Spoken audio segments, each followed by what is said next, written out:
Olá, vamos dar início a mais uma aula de História da Idade Média Oriental, abordando a temática da aula 8, que é a dinastia bizantina e os comenos. Para dar uma introdução, vou explicar por que do título. Nós vamos voltar ao Império Bizantino, como eu tinha comentado com vocês no início das aulas. O Império Bizantino e o Império Árabe, eles acabam sendo do norte para todas as aulas sequenciais. Então, nós invariavelmente vamos ir e voltar, né, na questão de Bizâncio, e hoje nós vamos falar especificamente de alguns séculos da história bizantina.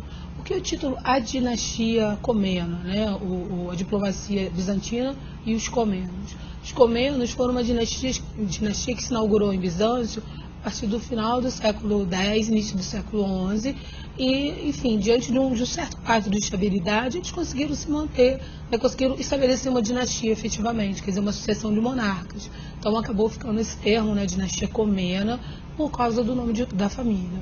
E a questão da diplomacia vem em torno dos problemas que vão acontecer em Bizâncio, alguns deles relacionados à religião, mais uma vez, que nós já comentamos que a religião ela vai acabar sendo um grande problema dentro de Bizâncio, à medida que a gente vai ter, inclusive, uma ruptura entre a igreja católica, na igreja católica, entre a igreja católica ocidental e oriental, e também questões relacionadas mesmo à vizinhança de Bizâncio.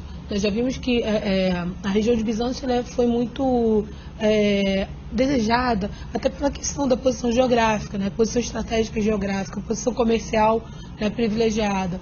Então eles vão ter que, de alguma forma, manusear com as intempéries que vão aparecer ao longo da história, algumas vezes de forma diplomática, né, ou seja, acordos, pagamentos de tributos, e por outras vezes mesmo na beligerância, na guerra. Tá? Então, como de hábito, eu vou pontuar que seriam os principais aspectos dessa aula, os principais tópicos da aula. Bom, o que nós vamos abordar então nessa aula, né, prioristicamente? As principais características do Império Bizantino entre os séculos XI e XIII, XI, finalzinho do XI, que eu quero dizer. Nós vamos falar dos fatores determinantes para o início das cruzadas, como eu tinha falado, questões religiosas, né, que vão acabar entrando, né, na temática desse período. A cruzada é um assunto que vocês vão estudar em História da Idade Média Ocidental, mas fatalmente tem que estudar em Oriental também, porque o palco em que ela vai se desenvolver é exatamente o Oriente. E também alguns aspectos da política dos comenos, que é essa dinastia que eu comentei, que irá se instaurar em Bizâncio. Tá? Então vamos lá. Bom, deixa eu retornar aqui. O que a gente vai falar um pouquinho então sobre essa questão do... Desculpa, vamos voltar.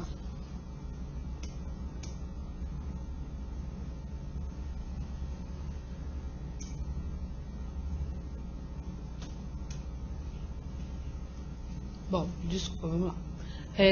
Nesse primeiro slide, o que eu queria que vocês percebessem, tá?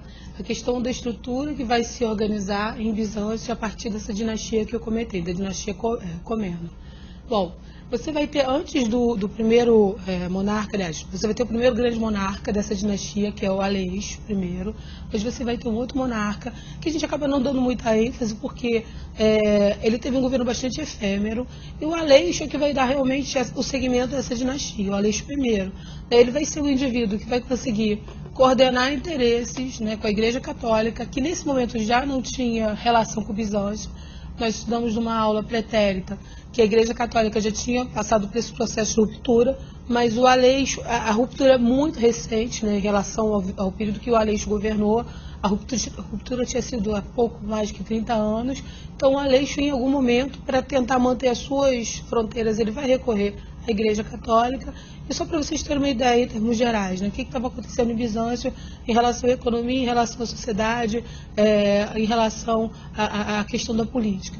Ainda continua aquele tipo de governo em que o monarca, né, o rei, o imperador, ele é o indivíduo que adota a prática do cesaropapismo, ele é o monarca, ele ingere sobre questões religiosas, ele governa as questões administrativas, e o Aleixo vai deixar isso muito claro. Né? Por que eu estou enfatizando esse tópico? Se vocês devem se recordar, se vocês se recordam das aulas anteriores, nós vimos que o Bizâncio começa a partir do século VIII a ser, aliás, vamos ser até mais precisos, a partir do momento que o Justiniano sai do trono, Bizâncio passa por um processo de enfraquecimento muito significativo. Aquelas fronteiras que o Justiniano tinha conseguido, elas passam a ser sistematicamente atacadas, digamos assim. Não necessariamente há uma perda territorial, mas há também uma perda territorial. Então, o que acontece com o Bizâncio? Ele começa a ficar muito mais frágil, muito mais fragilizado. E essa fragilidade ela vai ser muito intensificada pela ruptura com a Igreja Católica.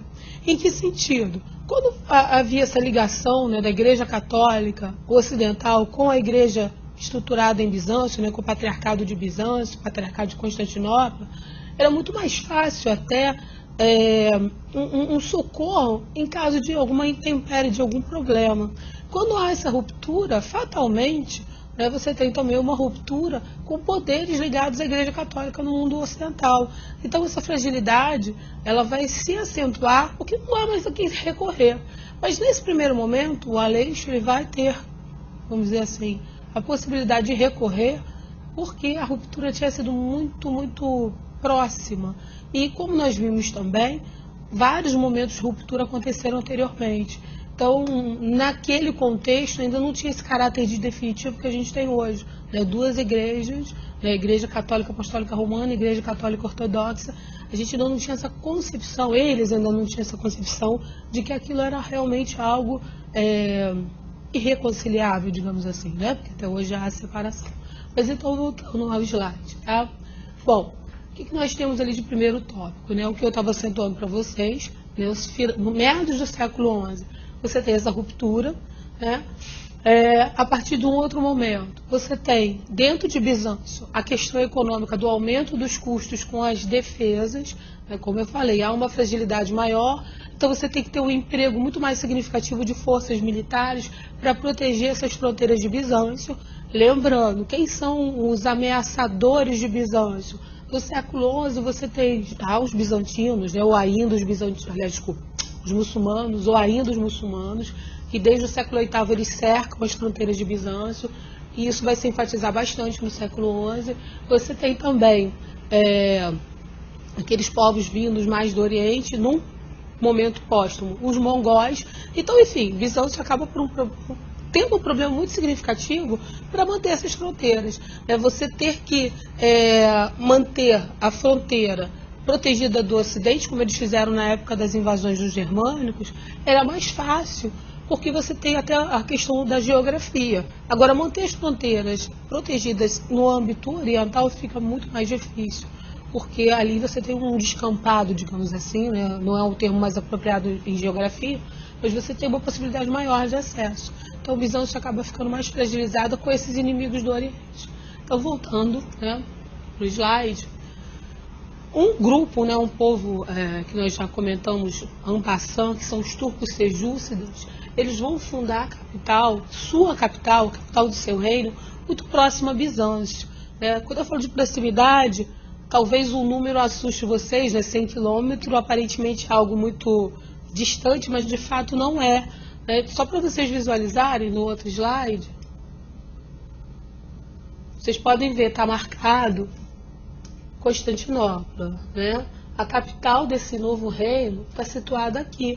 Então, em termos de geografia, é muito próximo, né? Não é algo tão distante. 100 quilômetros, só para vocês pensarem, visualizarem, é muito menos que a distância de Rio, é 4 vezes a distância do Rio a São Paulo, né? Vocês, enfim, temos alunos de todos os lugares do Brasil, mas para vocês visualizarem, eu estou falando de 2 grandes capitais do Brasil. É 4 vezes menos a distância dessas capitais. Então, para vocês verem que um reino, né, fundado tão proximamente, ou com a capital tão proximamente, é uma ameaça sistemática a Bizâncio. Né? Então, voltando ao mapa, só para vocês entenderem melhor também essa questão. O que a gente tem aqui? Essa área que foi fundada a capital, ela anteriormente pertencia a Bizâncio, ao Império Bizantino. Então, o que a gente está vendo? O Império Bizantino está assim encolhendo sistematicamente. E diante desse quadro, o que vai acontecer? O Aleixo, que é esse governante comeno, que eu tinha comentado com vocês, ele vai tentar o contato com a Igreja Católica. Esse povo que vai se fixar nas fronteiras de Bizâncio, né, cuja capital é muito próxima a Bizâncio, é um povo que professa a religião islâmica. Por que eu estou salientando esse ponto, né? Porque isso vai acabar sendo o desdobramento dessas nossas duas aulas. Essa aula 8, a gente vai ver um viés da história, na aula 9 nós vamos ver o outro viés da história. É como se nós víssemos a história sob dois ângulos distintos. O que eu estou falando até então é como os bizantinos estão percebendo a proximidade desses inimigos em suas fronteiras, como os bizantinos vão reagir e como eles vão solicitar o apoio da Igreja Católica. O apoio dessa Igreja Católica vai se materializar no movimento chamado Cruzadas, tá?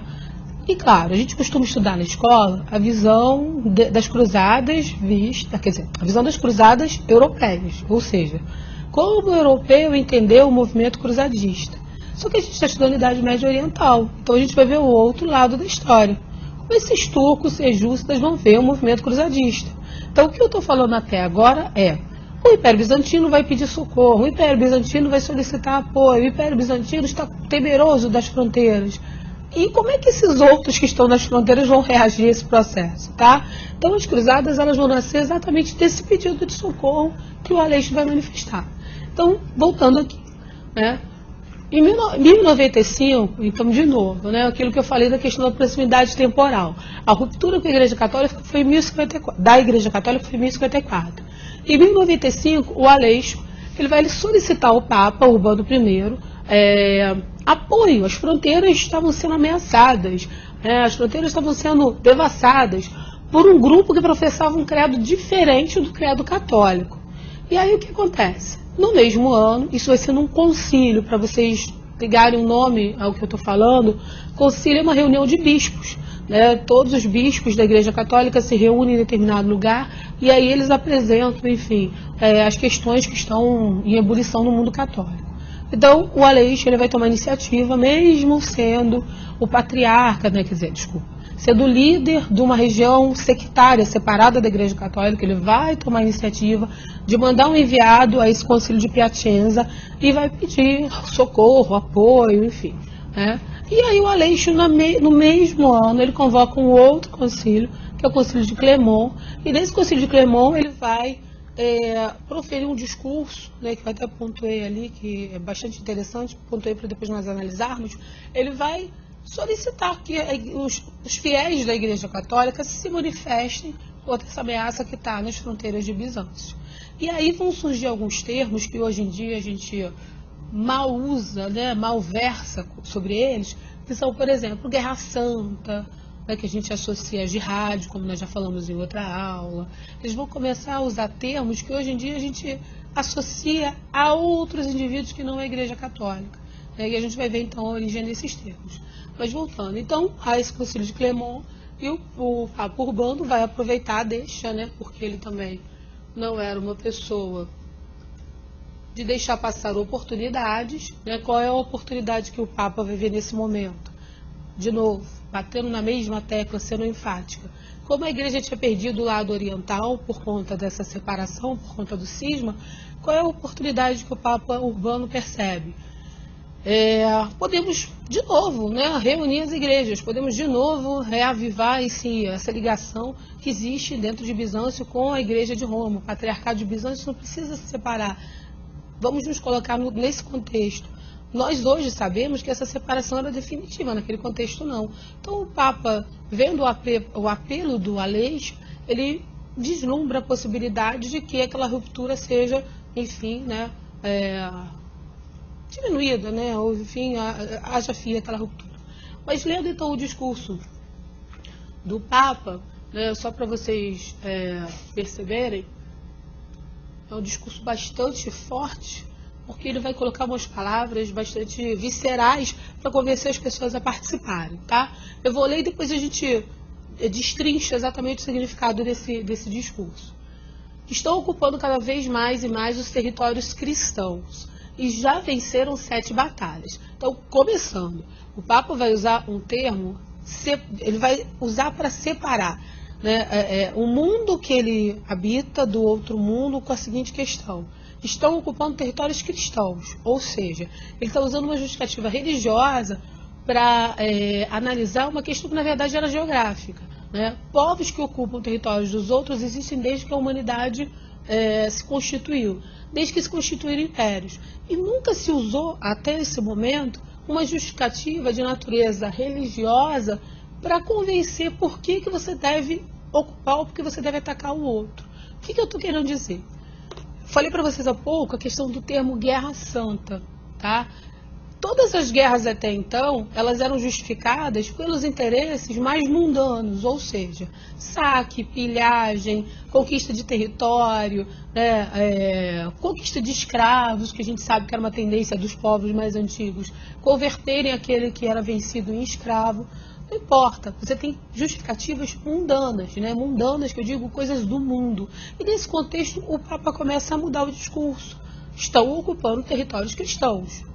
Nas entrelinhas, leia-se, vocês têm que usar, né, vocês como cristãos têm que impedir isso. Então é a religião começando a se misturar com assuntos temporais. Antes a gente viu o inverso, né, como no caso de Bizâncio, né, o imperador misturando as duas coisas. Agora é a igreja que está interferindo em assuntos mundanos. Mas enfim, voltando aqui ao discurso. Estão matando e capturando muitos e destruindo as igrejas e devastando o império. Se vós impuramente permitires que isso continue acontecendo, os fiéis de Deus seguirão sendo atacados cada vez com mais dureza. Em vista disso, eu, e não bastante Deus, os designa como herdeiros de Cristo para anunciar em todas as partes e para convencer a pessoas de todas as gamas, os infantes e cavaleiros, para socorrer prontamente aqueles cristãos e destruir a essa raça vil. Parando um pouquinho nesse tópico, olha quanta coisa a gente pode extrair, aí fazendo uma digressão, né, do trabalho do historiador, quanta coisa a gente pode extrair de um discurso. Né, o que esse indivíduo, o que o Papa Urbano está querendo manifestar aí? Em primeiro lugar, ele usa um termo para designar o outro. Né, quem é o outro aí? Nós tínhamos visto no mapa anterior que os turcos, né, sejustas, que são muçulmanos, estavam entrando nas fronteiras do que hoje é o Império Bizantino. E, além disso, né, os muçulmanos já tinham ocupado a chamada Terra Santa. Terra Santa, que é aquele território onde Jesus viveu, nasceu, pregou, enfim. Basicamente, enfim, todas as terras daquela região de Israel, mas prioritariamente a região de Jerusalém. Então, o que acontece? O Papa começa a manifestar uma série de termos, usar uma série de termos para designar exatamente o outro, diferente, o que não é cristão. A gente já viu na segunda aula, como é que a gente constrói um discurso de depreciação em relação ao diferente. Então, no caso, esse discurso de desconstruir o outro, de tornar o outro pejorativo, em muitos momentos a gente pode datar aí, quer dizer, se a gente quiser datar quando começa essa dissessão entre o mundo cristão e o mundo islâmico, a gente pode usar essa data como referência, 1095, né? Porque o Papa começa a usar uma terminologia muito pesada e começa também a usar uma dinâmica que é muito característica da Igreja Católica medieval. Como eu disse, vocês vão estudar isso em Europa, História da Idade Média Ocidental, mas só, enfim, fazendo um adendo aí às aulas do professor Rodrigo, você vê a construção de como é que eu vou trazer esses homens para essa luta? Né? Tem uma passagem ali, vocês devem se recordar, ou depois vocês leiam de novo, em que ele fala, investir não só por mim, investidos por mim, mas também por Deus. Né? Então ele se coloca como intermediário de Deus, né, para chamar esses homens à luta. E ele usa uma outra expressão também, se vós impuramente permitirem isso. Então, é todo um trabalho ideológico para realmente chamar essas pessoas à luta, chamar esses indivíduos à luta, e também tem um trabalho, de novo, a igreja não está se metendo em assuntos temporais, ele convoca os cavaleiros, homens e cavaleiros. Se vocês se recordam, cavaleiros são sempre aqueles filhos secundogênios, né, ou seja, numa família feudal, você tem os primeiros filhos, né, os primogênitos que herdam as terras, e você tem os outros filhos. Né? Esses outros filhos, eles são aqueles indivíduos que não vão herdar a terra e fatalmente vão ter que optar ou entrar para a Igreja Católica ou serem cavaleiros, e aí sendo cavaleiros, eles não têm terra. Dentro dessa sociedade feudal medieval ocidental, eles são destituídos de patrimônio. Quando ele convoca esses indivíduos à luta, implicitamente também, ele está convocando esses indivíduos a tomarem posse desses territórios. O tomar posse, para esses homens, significaria também um upgrade social, digamos assim. Ele deixaria de ser apenas o cavaleiro, ou segundo filho, ou terceiro filho, e passaria a ser também um senhor feudal. Então, quer dizer, é um discurso que deve ter sido redigido, a gente está especulando, óbvio, porque não podemos nos colocar na cabeça do Papa de então, mas ele foi redigido de uma maneira muito precisa para atingir mentes e corações. Né? Mentes no sentido de, vocês terão vantagens materiais ao entrar nessa batalha. E corações, quando você fala do discurso missionário. Vocês são enviados por Deus. Vocês são designados por Deus. Se omitir dessa luta é ser impuro. Então é todo um discurso realmente de convencimento, que a gente sabe que é uma prática da Igreja Católica medieval, no sentido de trazê-la realmente para aqueles interesses que seriam mais bacanas, digamos assim, para a Igreja, tá? Então, voltando ao discurso. Digo isso para os presentes, mas também se aplica àqueles ausentes. Mais ainda, Cristo mesmo os ordena. De novo, ele usa aquele discurso em que Deus está presente, ele está falando em nome de Deus e por aí vai. Então ele continua, eu grifei essa parte, porque eu acho que essa parte é bastante visceral, né? Todos aqueles que morrerem, né, por ele, né, seja por mar ou por terra, em batalha contra os pagãos, serão absolvidos de todos os seus pecados. Então vamos lá, mais uma promessa, né? Agora uma promessa direta. Aí você vê a questão da guerra santa mesmo. Aquele que morrer lutando contra os pagãos, aí ele usa um outro termo. Primeiro ele usou raça vil para designar os habitantes daquela região, os muçulmanos. Agora ele usa o outro termo, pagão. Mais à frente eles vão usar um outro termo, infiel. Então o que ele está dizendo? É o outro, é diferente da gente. Então todos aqueles que morrerem lutando para eliminar essa raça vil, os pagãos, vão ter o reino dos céus. Né? Por que eu estou salientando isso? Sem absolutamente ser partidária, porque vocês sabem que o historiador tem que analisar as duas visões com a maior imparcialidade possível, sendo que isso também é impossível, porque somos humanos, mas analisando sem nenhum discurso apaixonado. Mas vamos lá.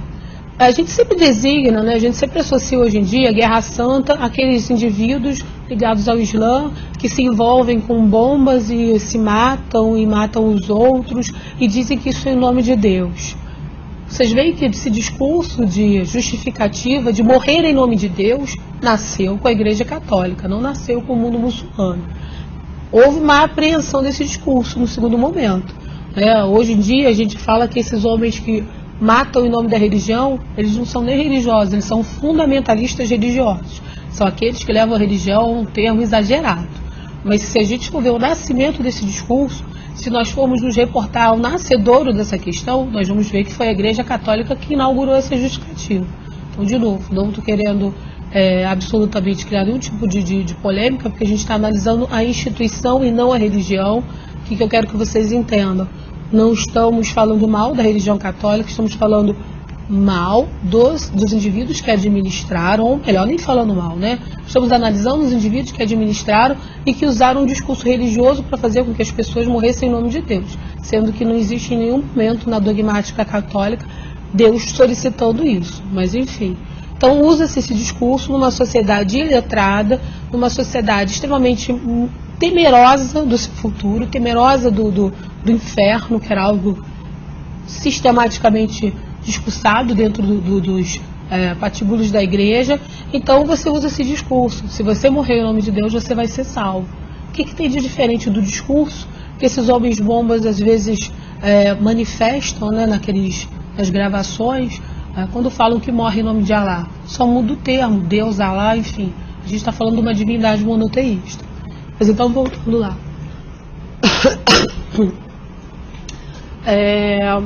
Da terrível desgraça, se uma raça tão cruel e baixa, que adora demônios, conquistaram um povo que possui a fé de Deus onipotente e tem sido glorificado em nome de Cristo. Né? Esse povo, ele está falando dos bizantinos. E aí mais uma parte que eu grifei que também é bastante significativa. Façamos que aqueles que estão promovendo a guerra entre fiéis marchem agora a combater contra os infiéis e conclua em vitória uma guerra que deveria ter se iniciado há muito tempo. Que aqueles que por muito tempo têm sido foragidos, que agora sejam cavaleiros. Que aqueles que estão pelejando com os seus irmãos e parentes, que agora lutem de maneira apropriada contra os bárbaros. Que aqueles que estão servindo de mercenários por pequena quantia, ganhem agora a recompensa eterna. Que aqueles que hoje se malograram em corpo, tanto como em alma, se disponham a lutar em honra, por uma honra em dobro. Então, olha a série de promessas que esse homem está fazendo, né? Aqueles que lutam com seus irmãos, né? Ou seja, muitas vezes questões até de terra, né? Dentro do mundo feudal, vão lutar contra os infiéis. Aqueles que eram degenerados vão lutar contra os infiéis. Então ele está prometendo paraíso e terras para esses homens. Então esses homens vão se organizar nesse movimento que nós chamamos de cruzadas. Se vocês querem uma definição mais precisa, cruzada a gente identifica como uma guerra religiosa, política, né? Direcionada ao território da Terra Santa e cujo objetivo prioritário era retomar a Terra Santa para o mundo cristão. Eu falei objetivo prioritário porque a gente sabe que implicitamente você tem outro objetivo, que é muitos cavaleiros iam sim lutar, porque esses homens de fato acreditavam nisso, pela salvação de suas almas, mas também por uma recompensa material, que seria o quê? Se eles despojassem essas terras dos muçulmanos, eles teriam essas terras para si, então eles se tornariam cavaleiros. E aí nós vamos ver que ainda tem outras coisas que vão se desenvolver por conta das cruzadas, mas aí num segundo momento. Então a definição em termos muito singelos de cruzadas seria isso, é uma disputa pelo domínio da Terra Santa. Agora vamos analisar, que eu já comentei, qual é o interesse do Papa Urbano em se meter nessa história? Reavivar os laços com Bizâncio e, claro, reconquistar aquele séquito de fiéis que havia sido perdido por conta da separação entre a Igreja Católica, entre a Igreja Católica Apostólica Romana e Ortodoxa. Qual é o interesse do Aleixo ao convocar a Igreja Católica? As despesas estão aumentando, as ameaças estão aumentando. Ter o apoio da Igreja Católica poderia significar para ele, governante, o apoio militar e a manutenção das suas fronteiras, visto que muito próximo, 100 quilômetros da sua capital, você tem uma ameaça real e concreta, tá? Então, continuando aqui. Os Comenos e as Cruzadas. O que vai acontecer, então? Eu comentei com vocês, né, esse acordo que o Aleixo vai fazer, tá?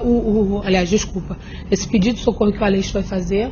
E o Aleixo, ele vai travar acordo com a Igreja Católica e com o líder que a Igreja Católica vai mandar, né, que é um homem chamado Bohemondo. Bohemondo, quando vocês forem procurar, ele é o líder dos lombardos, né, dos normandos, né, um povo que tinha sido cristianizado, um dos povos germânicos que invadem a Europa, e ele tinha sido cristianizado e acabou sendo o líder da primeira cruzada, tá? Bom, então qual é o acordo que eles vão estabelecer? Todos os territórios que forem conquistados dentro do que hoje é a Turquia, lembre que eu mostrei para vocês no mapa, né? A capital do outro reino tinha interiorizado o território do Império Bizantino, na verdade, ao que hoje é a Turquia. Então, todos os territórios ali, ou seja, todos os territórios que anteriormente pertenciam ao Império Bizantino, se fossem reconquistados, voltariam para Bizâncio. E os territórios que não eram do Império Bizantino originalmente seriam divididos entre os liderados pelo Bohemondo, né, pelos membros da Igreja Católica, e leias, aqueles que atenderam o discurso da Igreja, e o próprio Império Bizantino. Então vamos lá. Não é uma guerra religiosa? Por que essa preocupação tão explícita de dividir, antes que houvesse qualquer conquista, territórios que serão obtidos? Então a gente vê que tem muito de mundano nessa guerra santa aí, tá? Então, voltando. Dentre os elementos desse acordo, um deles que chama bastante atenção é a questão da clemência com muçulmanos e judeus. Não haveria clemência. Por que eu estou salientando esse ponto? Por que eu estou enfatizando esse ponto? De novo, eu não estou querendo criar na cabeça de vocês aquela história do bonzinho e do malzinho. Nós sabemos que a história não é maniqueísta. Não tem bom, não tem mal. Você está trabalhando com homens dentro de determinados contextos e que se posicionam de acordo com o contexto que viviam. Não dá para nós pensarmos em 10 séculos antes de nós com o olhar que temos hoje. A nossa pseudo-caridade, a nossa concepção de caridade não é válida para esse contexto. Os interesses que temos hoje não são válidos para aquele contexto. Então vamos lá, vamos pensar com a cabeça desses homens. Não há clemência para muçulmanos e judeus, sendo que nós já estudamos que os muçulmanos, quando ocupavam determinados territórios, se tivessem indivíduos que praticavam outras religiões, qual era a postura dos muçulmanos? Era eliminar? Não. Era converter compulsoriamente? Não. Era um discurso de tolerância desde que eles pagassem tributos. Então, o que eu estou querendo que vocês relativizem, né?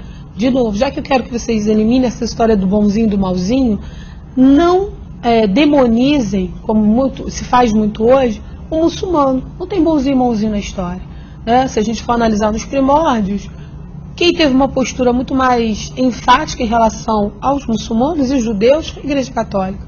Não foi o inverso, tá? Então essa não clemência, gente, entenda literalmente. Quem matasse o infiel estaria conquistando o reino dos céus. E aí a gente vê um grande paradoxo. A gente sabe que o discurso da Igreja Católica, da Bíblia, é o discurso, né, baseado nos 10 mandamentos, não matarás. Então, quer dizer, eliminar o infiel pode, não matarás, um cristão. Mas o infiel, ou enfim, né, judeu muçulmano, nesse contexto pode, tá? Então vamos lá. O que vai acontecer nessa primeira cruzada, tá? Que foi iniciada em 1095. Eles vão ter um grande sucesso, eles vão conquistar a região de Jerusalém, tá? Depois a gente vai ver que essas conquistas são efêmeras.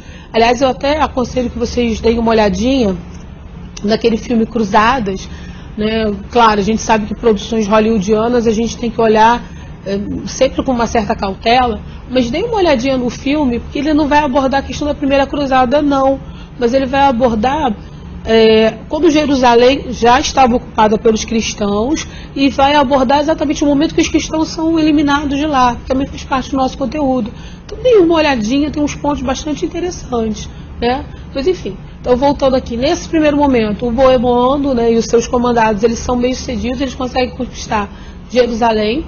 São instaurados reinos cristãos, né, nessa região que é conquistada, seguindo o modelo dos reinos católicos, né, que existem na Europa Ocidental. Lembre-se que vocês estão estudando em Europa Ocidental, que a gente está vivendo a estrutura, né, do feudalismo. Então esses reinos não são reinos como a gente pensa no reino da modernidade, tá?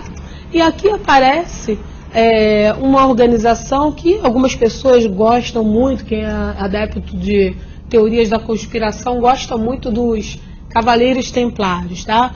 Essa ordem dos Cavaleiros Templários, quem leu aquele livro de ficção, né, do Dan Brown, que é um livro de ficção, embora ele coloque ali na frente uma página de fatos, assim, tem muita coisa ali que não é tão verídica assim, digamos, mas enfim, essa ordem dos Cavaleiros Templários, qual é a sistemática desses indivíduos? Eles são exatamente esses cavaleiros que atenderam os apelos da Igreja Católica, eram nobres sem terra, né, deserdados, digamos assim, que se organizam, formam uma ordem. Tem outras ordens religiosas que surgem nesse contexto. Vocês já devem ter ouvido falar da Ordem dos Cavaleiros da Cruz de Malta, né, que também é uma outra ordem religiosa, que também vai lutar. Então essas ordens religiosas, na verdade, são ordens religiosas militares, né? Então os templários, eles vão ser muito importantes no contexto das cruzadas, porque eles vão, assim, abrir caminho mesmo para muitas conquistas, inclusive a conquista de Jerusalém. Agora, a reboque dessas conquistas, a Ordem dos Cavaleiros Templários vai enriquecer muito, porque além das conquistas, né, enfim, eles vão também estabelecer contatos comerciais com os muçulmanos, uma coisa que eu acho extremamente curiosa, né? Para além da questão religiosa, os muçulmanos não são interessantes para se manterem dentro do território católico, mas para o comércio eles são bastante interessantes. Então nós vamos ver que as cruzadas vão fazer até a reativação do comércio Ocidente-Oriente. Então esses Cavaleiros Templários, até enfim, instigo vocês a procurarem algo mais sobre eles. Eles vão se tornar a ordem religiosa mais rica, né, da Europa do século XII, a ponto de depois eles serem perseguidos e eliminados, né? A ordem vai desaparecer, por isso que tem tanta mística até em torno deles, tá? Então, voltando aqui, o João, quando o Aleixo morre, né, o filho dele, o sucessor, o João II, ele não vai renovar esses acordos comerciais com os Cavaleiros Cruzados, né? O que eu estou querendo dizer? Quando as cruzadas começam, um dos pontos principais de saída da Europa era a cidade de Veneza. Então, quando Aleixo morre, esses acordos comerciais eles não são renovados, né? O filho do Aleixo ele não se interessa, enfim, né, por questões internas. E aí o que acontece? Esses mercenários de Veneza eles vão se voltar contra Constantinopla. Por que eu quero que vocês guardem bastante essa informação? Até então, o que nós estamos falando? Pessoas que saem em socorro do Império Bizantino, porque o Império Bizantino está sendo ameaçado pelos muçulmanos, pelos infiéis, né, pelaquela raça vil. Esses homens têm uma aspiração religiosa, mas vimos também que têm aspirações econômicas. E aí o sucessor do Aleixo, que é aquele que convoca as cruzadas e que é socorrido, rompe com esses acordos que ele tinha feito. E o que vai acontecer agora é estarrecedor. Vocês já ouviram a expressão fogo amigo?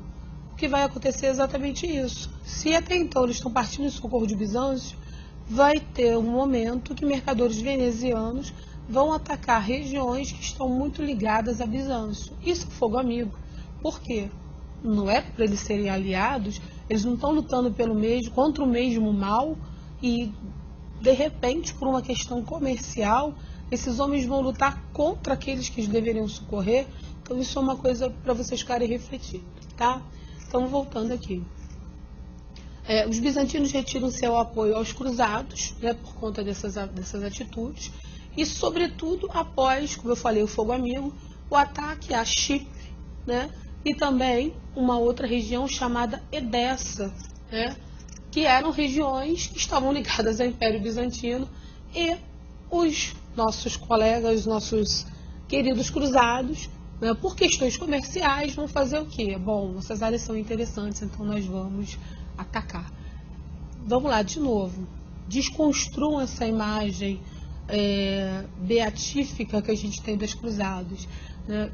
Alguns homens, de fato, foram lutar porque acreditavam que suas almas seriam salvas, porque acreditavam na redenção dos seus pecados, na remissão dos seus pecados. Mas 90% deles, embora também acreditassem nisso, tinham interesses muito mais materiais do que interesses religiosos. Então, enfim, é você manipular um discurso e convencer esses indivíduos a partir dos interesses mais mundanos e mais vis que eles tinham. Então, você vai construir todo um discurso em termos pejorativos em relação ao outro que é muçulmano para atacá-lo. É como se fosse uma tentativa de justificar por que eu estou sendo tão agressivo, por que eu estou sendo tão violento, por que eu estou sendo tão baixo com o outro. Então, houve essa construção, isso é um fato, tá? Então, voltando aqui. O Islã é óbvio e evidente, num primeiro momento, ele vai ficar um pouco estático diante da ameaça, né, da invasão dos cristãos. Agora, uma pequena observação que a gente vai ver melhor na próxima aula. Quando começa o ataque dos cristãos, né, uma reação dos cristãos em relação ao domínio deles, eles vão ver aquilo como uma reação militar. Claro, nós dominamos o território que não nos pertencia, eles estão vindo, né, obviamente, retomar esse território. O que eu estou querendo dizer? Eles não viam isso como uma guerra santa. Eles não compreenderam isso como uma guerra santa no primeiro momento.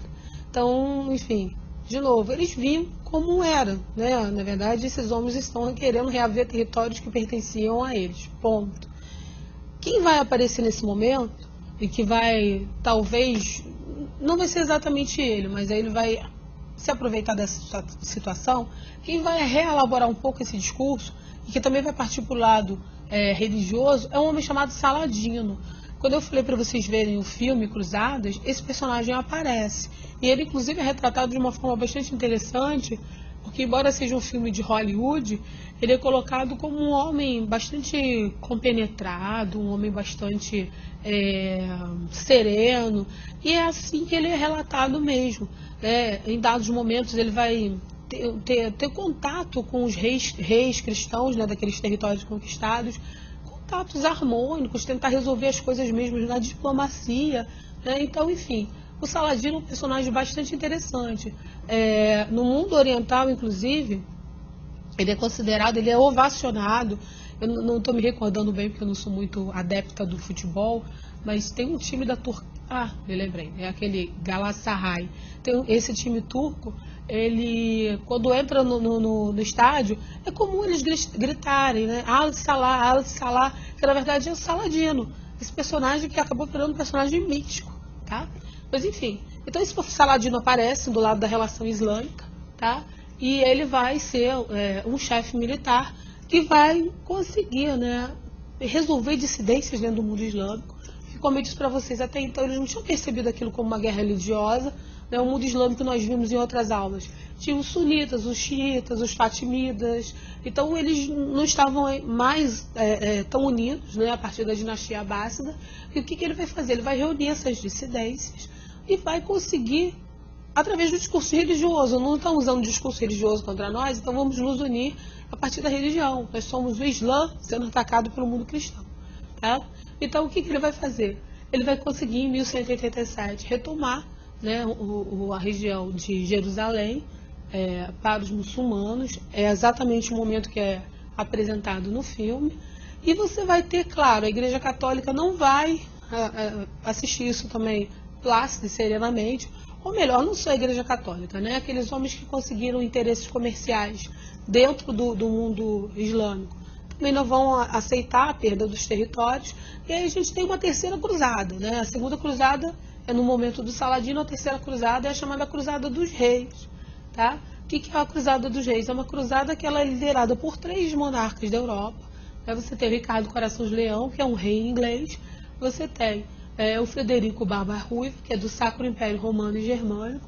E você tem o Filipe Augusto, que é da França. E esses 3 homens vão partir também para Jerusalém, vão obter algumas vitórias. E, enfim, né? A gente está parando agora na terceira cruzada, mas as cruzadas elas vão até a 8ª. A gente tem outras e outras tentativas de retomada da Terra Santa, né, pelo mundo cristão, que nós vamos ver, inclusive, que não vão ser muito bem sucedidas, mas o fato olha o apelo que esse movimento acabou manifestando. Esses monarcas, só para vocês situarem, né, o Filipe Augusto, ele era considerado, inclusive, um santo, né? O Ricardo Coração de Leão, para vocês situarem também, quando vocês estudam ou quando vocês leem as lendas relacionadas a Robin Hood, não aparece o Ricardo Coração de Leão, aparece o irmão dele, que é o João Sem Terra, né? O Robin Hood, ele luta contra o xerife de Sherwood. Na verdade, o João Sem Terra está ali porque o irmão dele está lutando nas cruzadas. Então, esses personagens, eles acabam tendo um clamor muito grande diante da população. Então, vocês veem, as pessoas acabam aderindo a esse movimento. Como eu disse, são 8 cruzadas. A gente tem uma cruzada que é a cruzada dos mendigos. Então, aquele discurso, o reino dos céus é dos humildes. Aí coloca os mendigos na frente de batalha. Os mendigos pobres, né, coitados. Literalmente pobres, coitados. Eles não aguentam nem chegar à Terra Santa, porque eles são pessoas, né, paupérrimas e sem nenhum tipo de, enfim, condição mesmo física de chegar até lá. Você tem a cruzada das crianças, né? O reino dos céus é dos puros. Então vamos colocar as crianças na frente da batalha. Aí, pobrezinha das crianças, não conseguem nem chegar à Terra Santa. Por quê? Porque elas são aprisionadas no meio do caminho e viram escravos. Então, a loucura que se manifesta nesse contexto, a insanidade que se manifesta nesse contexto, manifestada sob máscara de uma guerra religiosa, é algo que a gente tem que refletir até para os dias de hoje. Quando a gente escuta determinados discursos inflamados, religiosos inflamados, a gente tem que olhar para trás e ver como a religião foi mal usada, como a religião pode ser mal usada e pode, enfim, levar ao que realmente não é objetivo de religião nenhuma, que é a morte, tá? Então a gente viu o lado ocidental, quer dizer, as cruzadas vistas pelo mundo ocidental.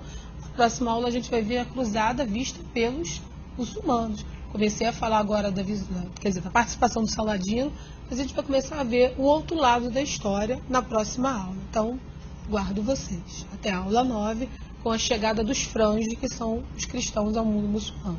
Ok?